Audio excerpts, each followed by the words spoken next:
जब हम लोग अपने चारों ओर नजर डालते हैं तो हमारे जहन में बस एक ही विचार आता है कि वाह क्या सुंदरता है। चाहे वो प्राकृतिक सुंदरता हो, चाहे वह मनुष्यों में स्त्री पुरुष या बच्चे, या फिर वह किसी जीव की सुंदरता हो। तो आज हम यहाँ केवल उन महारानियों के बारे में जानेंगे जो कि बहुत सुंदर थीं और उनके चित्र इतिहास के पन्नों में वर्णित मिलते हैं। और सबसे महत्वपूर्ण बात यह है कि सभी इतिहासकार इस बात से सहमत थे कि ये अपने युग की सबसे खूबसूरत महिलाएं थीं। बेशक सभी रानियां प्रमुख शक्तियों से संबंध रखती होंगी। ये मुख्यतः इंग्लैंड, फ्रांस, जर्मनी और रूस से थीं।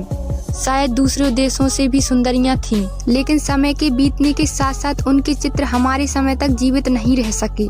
तो आज के वीडियो में जानेंगे कुछ ऐसी रानियों के बारे में जो कि बहुत दयालु थी, लेकिन कुछ ऐसी थी जो कि बहुत ही ज्यादा खतरनाक और हैवानियत से भरी हुई थी।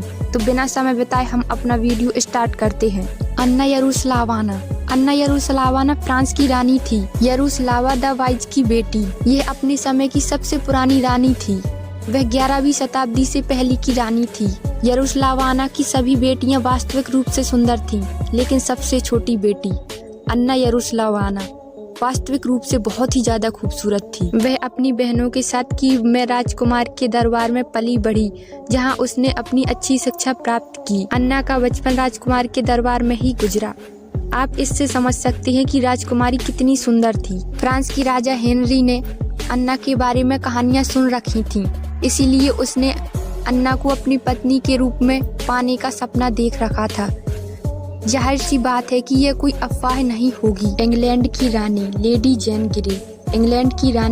जेन ग्रे का जन्म अक्टूबर में 1937 इंग्लैंड में हुआ था। 12वीं शताब्दी में इस महिला ने हर संभव चीज पर विजय प्राप्त की थी। वह एक डचेस थी जिसे यूरोप की सबसे खूबसूरत महिला माना जाता था। वह 1137 से 1152 तक फ्रांस की महारानी और 1154 से 1189 तक इंग्लैंड की रानी रही थी। उसने यूरोप के सभी प्रभावशाली पुरुषों को अपने बंदी बना लिया था। साथ ही वह कोई साधारण मामूली सी लड़की नहीं थी। एलोन पुरुषों के रूप में प्रचंड धर्म युद्ध पर चलती गई थी। वह महारानी उस समय सुंदरता के सभी आदर्शों पर खरी उतर रही थी, जो कि लगभग हमारे मॉडर्न जमाने के बहुत करीब है। उसका पतला शरीर, गोरी त्वचा और ग्रे आंखें और लाल बाल। लेडी जेन ग्रे को आमतौर पर द 9 डेज क्वीन के नाम से जाना जाता है। इसका सीधा सा कारण यह है कि 1553 में 10 जुलाई से 19 जुलाई के लिए केवल 9 दिन के लिए इंग्लैंड की महारानी बनी थी। 12 फरवरी 1554 को जैन को टावर ग्रीन पर फांसी दे दी गई थी। उस समय वह मात्र 17 वर्ष की थी। और तीसरे नंबर पर आती हैं फ्रांस की इसाबेल। रानी Isabel king Philip the handsome की बेटी थी। एक बहुत ही शांत लड़की थी। उसने अपनी पति के खिलाफ विद्रोह का नेतृत्व किया था और जीत हासिल की। फिर अपने बेटे एडवर्ड द्वितीय की ओर से देश पर शासन किया। फ्रांस की इसाबेल, जिससे कभी कभी फ्रांस की सी वुल्फ के रूप में भी वर्णित किया गया था, किंग एडवर्ड द्वितीय की पत्नी के रूप में इंग्लैंड की रानी थी और 1327 में इंग्लैंड की वास्तविक रेजेंट थी। वह फ्रांस के फिलिप चतुर्थ और नॉर्वे के जॉन प्रथम की सबसे छोटी जीवित संतान और एकमात्र जीवित बेटी थी।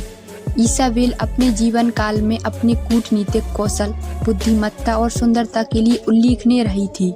इसाबेल ने शादी के माध्यम से स्पेन को एकीकृत किया और इतना ही नहीं, उसने कोलंबस को अमेरिका की खोज में बहुत ही ज्यादा सहयोग दिया था। इसाबेल की मृत्यु 22 अगस्त 1358 को लगभग 63 वर्ष की आयु में हार्टफोर्ड कैसल में हुई थी और उन्हें लंदन के क्राइस्ट चर्च ग्रेवयार्ड्स में दफन कर दिया गया था। चौथे नंबर पर आती हैं एलिजाबेथ पेट्रोवना। महारानी पीटर प्रथम और कैथरीन प्रथम की बेटी थी। एलिजाबेथ एक विनम्र और सुंदर महिला मानी जाती थी। वह स्वयं सक्रिय रूप से शासन नहीं करती थी, बल्कि अपने लोगों को अधिकतम शक्तियां सौंपती थी। उसने रूस में अपने पिता पीटर प्रथम की परंपराओं को बहाल करने की मांग की थी। दुर्भाग्य से एलिजाबेथ के युवावस्था का कोई चित्र नहीं बचा है। एलिजाबेथ के तहत साइबेरिया का विकास और मॉस्को विश्वविद्यालय की स्थापना की गई थी। ये जानने के बाद आप सोच रहे होंगे कि महारानी बहुत ही दयावान थी, परंतु रुकिए, इसने हैवानियत में भी अपना नाम बटोर रखा है। ये दुनिया की सबसे खतरनाक महारानी, जो अपने महल में कुंवारी लड़कियों के साथ ऐसा काम करती थी जानकर आपकी रूह कांप उठेगी। दुनिया में सीरियल किलर कहे जाने वाली रानी की हैवानियत के बारे में आप सुनेंगे तो आप दांतों तले उंगलियां दबा लेंगे, जिन्होंने अपने पागलपन के कारण कई मासूम लोगों की जान ले ली थी। लेकिन अतीत के पुराने कागजों में ऐसे कई राज दफन हैं जो कि आज तक लोगों के समझ में नहीं आए हैं, और आए भी हैं तो कभी उसे भूल नहीं पाए हैं। कुछ इसी तरह की थी ये महारानी। ये महारानी पागल होने के साथ साथ एक खूंखार सीरियल किलर भी थी। दरअसल ये पागल महारानी कुंवारी युवतियों को मारकर उनके खून से नहाया करती थी। बता दें, इस महारानी का नाम एलिजाबेथ वथरी था। एलिजाबेथ वथरी हंगरी राज्य की एक अमीर घराने की थी। उसकी शादी फ्रैंक नेडेजडी नामक व्यक्ति से हुई थी, जो तुर्की के खिलाफ युद्ध में हंगरी के राष्ट्रीय हीरो के रूप में माना जाता था। बताया जाता है कि एलिजाबेथ अपने पति के सामने लड़कियों का शिकार करती थी, जो कि अतीत के सबसे खतरनाक और पागल महारानी सीरियल किलर के तौर पर मशहूर है। वर्ष 1585 से 1610 के बीच वथेरी ने 600 से ज्यादा कुंवारी लड़कियों की हत्या कर उनके खून से नहाया था। ऐसा भी बताया जाता है कि पागल महारानी खूबसूरती बरकरार रखने के लिए कुंवारी युवतियों के खून से नहाया करती थी। महारानी एलिजाबेथ को ये तरीका इतना पसंद आया कि वो इसे लगातार करने लगी। महारानी एलिजाबेथ लड़कियों को मारने के बाद चुपचाप नहीं बैठती थी, बल्कि उनके साथ बर्बरता और दरिंदगी करने से बाज नहीं आती थी। उनके शरीर के मांस को अपने दांतों से काटकर निकालती थी। और ये भी बताया जाता है कि महारानी एलिजाबेथ के इस भयानक अपराध में 3 नौकर भी उनका साथ दिया करते थे। यह पागल महारानी एलिजाबेथ वथेरी बड़े राजघराने से ताल्लुक रखती थी। महारानी ऊंचे घराने से होने के कारण आसपास के गरीब गांवों से गरीब लड़कियों को अपने महल बुलाकर अच्छे पैसे पर काम करने का लालच दिया करती थी।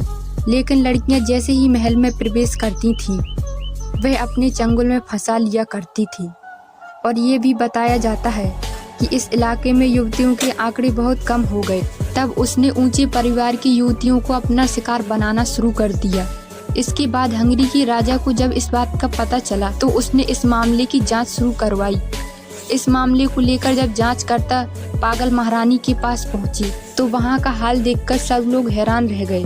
आप लोगों की इस खूंखार महारानी के बारे में क्या राय है, कमेंट बॉक्स में जरूर बताएं। अगर आप लोगों को भारत की महारानियों के बारे में भी जानना है तो कमेंट बॉक्स में बता सकते हैं। मिलेंगे ऐसे ही नेक्स्ट वीडियो में, तब तक के लिए गुड बाय।